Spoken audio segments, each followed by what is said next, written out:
43 пратеници од ВМРО ДПМН го ставија својот подпис на резолуцијата.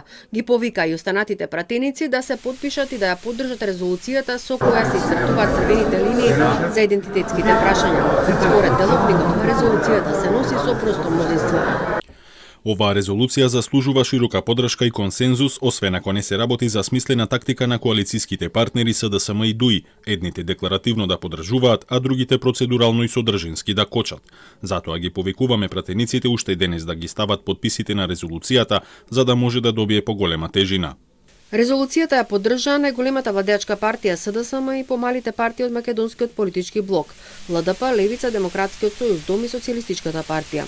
Пратеничката група на Алијанса на албанците Алтернатива утре ќе го соопшти официјалниот став за резолуцијата. ДУИ бара корекција на текстот и сите партии да седнат на заедничка маса да ја усогласат содржината. Со резолуцијата се предлага преговорите да се водат на рамноправна основа.